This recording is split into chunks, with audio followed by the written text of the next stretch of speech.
I'm finna get real petty with you. And you won't serve me coffee. And I'm stupid, right? Imagine working a solo overnight shift at McDonald's, handling the headset, the fryer, and the packing all by yourself at 5:30 a.m. That was the reality for Miriam Ramirez in Chicago before a customer decided to turn his coffee order into a personal vendetta. According to Miriam, the customer ignored her greeting and then became disrespectful when she suggested he check the menu for coffee options. It escalated into him throwing insults her way, so she did what most service workers only dream of doing. She set a boundary. She told him she wasn't serving him. The customer, apparently stunned that a service worker would talk back, pulled out his phone to record what he thought was a gotcha moment, hoping to catch her being unprofessional. I'm finna get real petty with you. And you won't serve me coffee. And I'm stupid, right? And I'm stupid, right? Go ahead and say it again. And I'm a goofy, right? And I'm a goofy, right? And I'm stupid. Okay, I got you. You're not serving me. To be honest, it's a pretty silly incident, but regardless, the internet picked a side, and it wasn't his. While he thought he was exposing a rude worker, most people just saw a guy being a Karen over a large coffee. According to her updates, Miriam initially thought she was in the clear because she felt she hadn't done anything wrong, but McDonald's management had other ideas. They eventually sat her down with a disciplinary form that listed prior strikes, including a customer complaint where she refused to apologize for a customer being rude to her, and a time she called off work weeks in advance to go see the Five Nights at Freddy's movie. When they told her she had to sign the write-up for the coffee incident, she refused, calling it a matter of principle. Management gave her an ultimatum: sign it or lose the job. She chose to walk. Hi guys, it's me, the McDonald's girl. A lot of you guys were wondering if I was gonna do like a story time and like what happened after I got that paper. Many of you guys like saw the paper I posted on my page. It was about the warnings that I got, and I know that there's like a lot of questions going around, and there's many of you guys who are, what's it called, basically talking, saying, spreading lies. I just want to clear the air. So basically, the reason why I got the warnings, well, I'm gonna go one by one actually. So the first one was just like for many customer complaints I got. Guys, just another like, thing to make clear is McDonald's gets like a lot of rude employees. So that it's kind of why I got like, the first one says many customer complaints.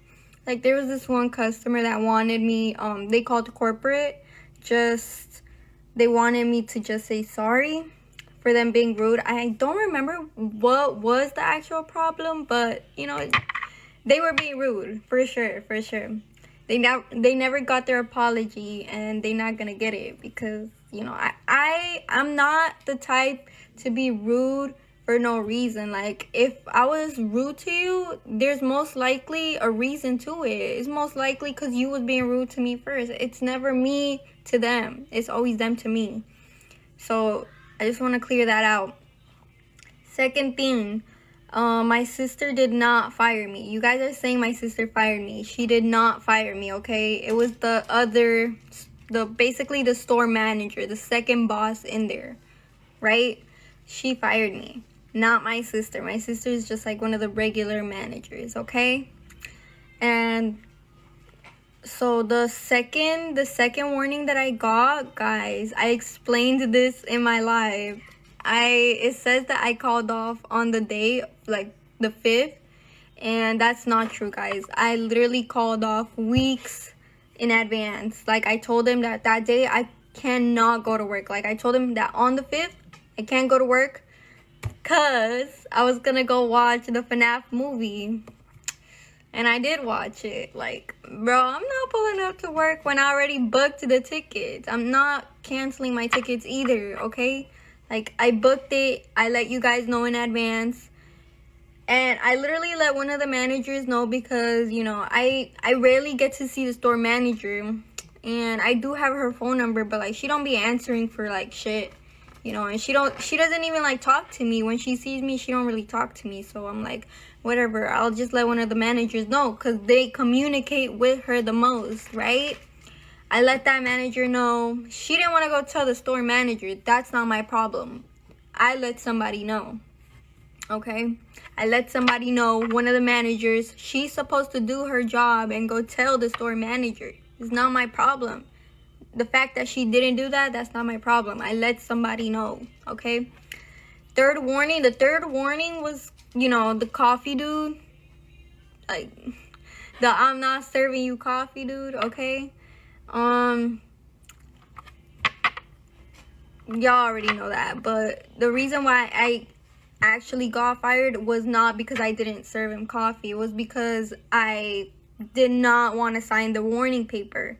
Okay, guys, the reason why I didn't want to sign it was because why am I gonna sign something that I know is not my fault? Like, it really does not make sense, you know? Like, I'm not gonna sign something that I know I'm not at fault. And I literally told them that the day they handed me the paper. I told them I'm not going to sign something I know that I didn't do wrong. If the store manager wants to, like, talk about it, we can talk about it, but I'm not signing it. They didn't like that. And they basically were like, okay, if you're not going to sign it, then you need to leave. You can come pick up your check and drop off your uniform the day of the check. And so they had also told me, one of the managers, because she had already presented this paper to me, and I literally asked her, I was like, do I have to sign it or is it optional? She told me it was optional, guys. She literally told me, and I know I'm not lying because my sister was there that day. She heard the conversation. She said it was optional. My sister heard it, okay? I'm not lying, guys. I'm not lying. I thought I was tweaking for a second. Like, she almost had me there. And then I had the conversation with my sister, and she told me I'm not crazy because she heard it.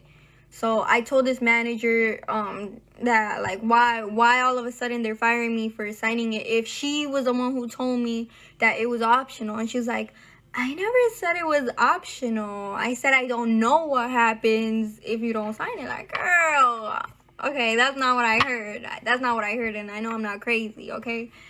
So my sister told me she's lying to me, and basically that, you know, she's just making shit up. I kind of like am upset about it because, girl, you supposed to be my friend. You supposed to be my friend, but like, it's whatever. That's kind of like what happened, guys. That's kind of the whole situation here.